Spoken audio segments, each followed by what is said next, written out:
Saudi Gulf breaking ന്യൂസിലേക്ക് സ്വാഗതം. പ്രവാസലോകത്തെ വിവിധ വാർത്തകൾക്കായി ഈ ചാനൽ സബ്സ്ക്രൈബ് ചെയ്യൂ.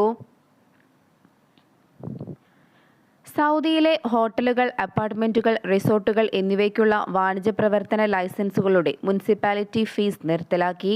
മുനിസിപ്പാലിറ്റി ഗ്രാമകാര്യ ഭവന മന്ത്രി മജീദ് അൽ ഹുഗൈൽ ആണ് ഇത് സംബന്ധിച്ച തീരുമാനം പുറപ്പെടുവിച്ചത്. സെപ്റ്റംബർ 4 മുതൽ ഇത് പ്രാബല്യത്തിൽ വന്നു. സൗദി നഗരങ്ങളിലെ മുനിസിപ്പൽ നടപടിക്രമങ്ങളും സേവനങ്ങളും എളുപ്പമാക്കുന്നതിന് നടന്നുകൊണ്ടിരിക്കുന്ന ശ്രമങ്ങളുടെ വിപുലീകരണമെന്ന നിലയിലാണിത്. ആഭ്യന്തര ടൂറിസം മേഖലയുടെ വികസനം പ്രോത്സാഹിപ്പിക്കുകയാണ് ലക്ഷ്യം. അതിലേക്ക് പൗരന്മാർക്കും വിദേശി താമസക്കാർക്കും വിനോദസഞ്ചാരികൾക്കും നൽകുന്ന ടൂറിസം സേവനങ്ങളുടെ ഗുണനിലവാരം ഉയർത്തുന്നതിനും നിക്ഷേപകർക്ക് ആകർഷകമായ നിക്ഷേപ അന്തരീക്ഷം പ്രദാനം ചെയ്യുന്നതിനും ഈ മേഖലയിലെ മത്സരശേഷി വർദ്ധിപ്പിക്കുന്നതിനും വേണ്ടിയാണിത്.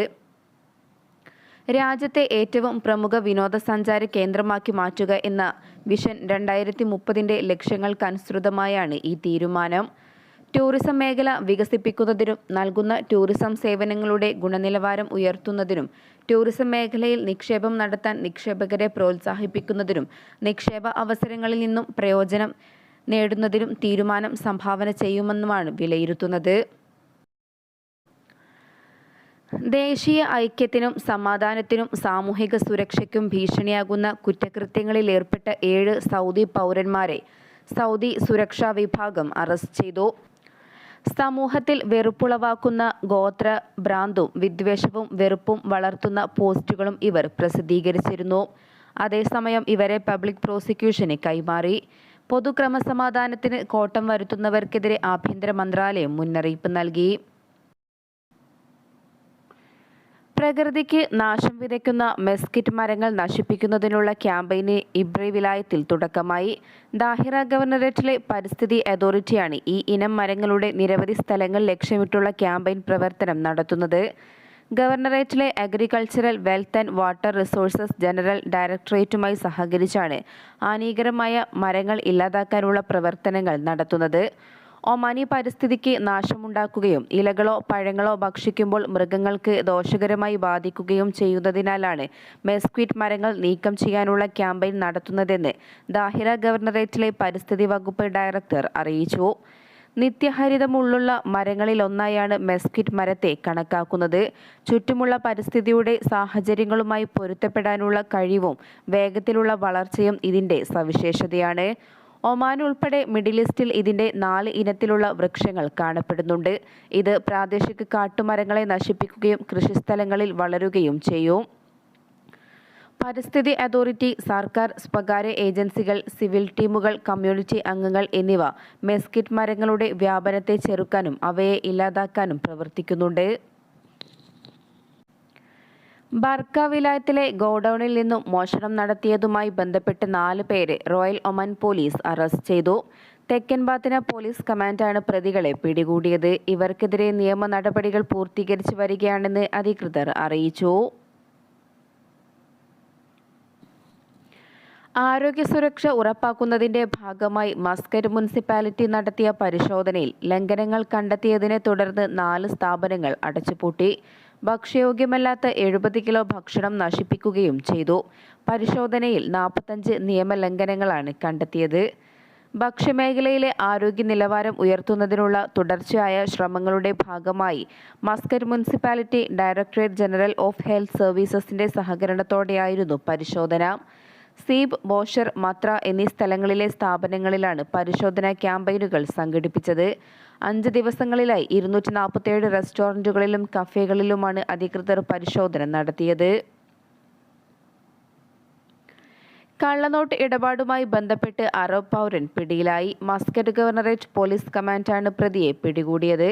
ഇയാൾക്കെതിരെ നിയമ നടപടി ആരംഭിച്ചതായി ആരോപി വ്യക്തമാക്കി. എല്ലാ കറൻസി എക്സ്ചേഞ്ചുകളും അംഗീകൃത സ്ഥാപനങ്ങൾ വഴി നടത്തണമെന്ന് റോയൽ ഒമാൻ പോലീസ് പൊതുജനങ്ങളോട് നിർദ്ദേശിച്ചു.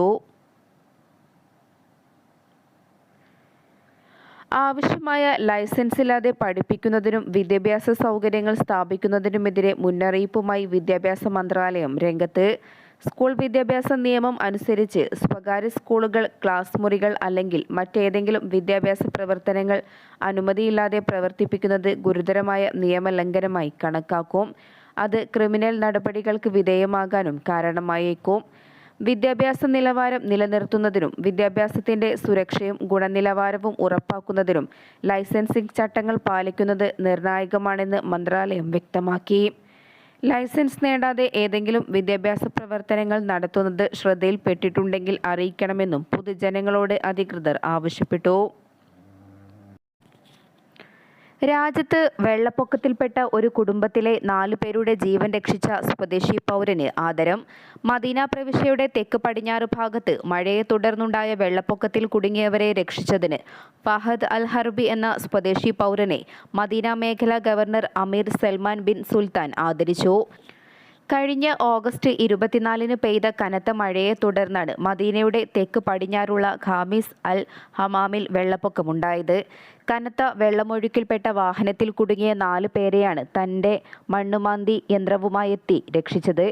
മണ്ണുമാന്തി യന്ത്രം ഉപയോഗിച്ച് വെള്ളത്തിൽ മുങ്ങിക്കിടന്ന വാഹനത്തിൽ നിന്നും ആളുകളെ രക്ഷപ്പെടുത്തുകയായിരുന്നു. സ്വദേശി പൗരനും 3 മക്കളുമായിരുന്നു വാഹനത്തിലുണ്ടായിരുന്നത്. ഒഴുക്കിൽ ഒറ്റപ്പെട്ടു പോയ ആളുകളെ രക്ഷിക്കാൻ നടത്തിയ ഈ ധീരമായ ഇടപെടലാണ് അൽ ഹർബിയെ മേഖലാ ഗവർണറുടെ ആദരവിന് അർഹനാക്കിയത്. അടുത്ത ഞായറാഴ്ച വരെ സൗദിയുടെ വിവിധ പ്രദേശങ്ങളിൽ ഇടിമിന്നലോട് കൂടിയ മഴ തുടരുന്നതിനാൽ ജാഗ്രത പാലിക്കണമെന്ന് സിവിൽ ഡിഫൻസ് ഡയറക്ടറേറ്റ് ആവശ്യപ്പെട്ടു. ചില സ്ഥലങ്ങളിൽ മിന്നൽ തുടരുന്നതിനാൽ സുരക്ഷിത സ്ഥലങ്ങളിൽ താമസിക്കണം. വെള്ളപ്പൊക്കത്തിനും ഒഴുക്കിനും സാധ്യതയുള്ള താഴ്വരകളിൽ നിന്നും സ്ഥലങ്ങളിൽ നിന്നും മാറി നിൽക്കണം. അവയിൽ നീന്തരുതെന്നും മാധ്യമങ്ങളിലൂടെയും സാമൂഹിക മാധ്യമങ്ങളിലൂടെയും പ്രഖ്യാപിക്കുന്ന നിർദ്ദേശങ്ങൾ പാലിക്കണമെന്നും സിവിൽ ഡിഫൻസ് ആവശ്യപ്പെട്ടു. മക്ക മേഖലയിൽ മിതമായതോ കനത്തതോ ആയ മഴയുണ്ടാകും. ഇത് ആലിപ്പഴം, പൊടിയും മണലും ഉയർത്തുന്ന കാറ്റും വീശാൻ ഇടയാക്കുമെന്നും സിവിൽ ഡിഫൻസ് വിശദീകരിച്ചു. Medina, Al Baha, Asir, Jizan, Najran മേഖലകളിലും സാമാന്യം ശക്തമായ മഴയുണ്ടാകും.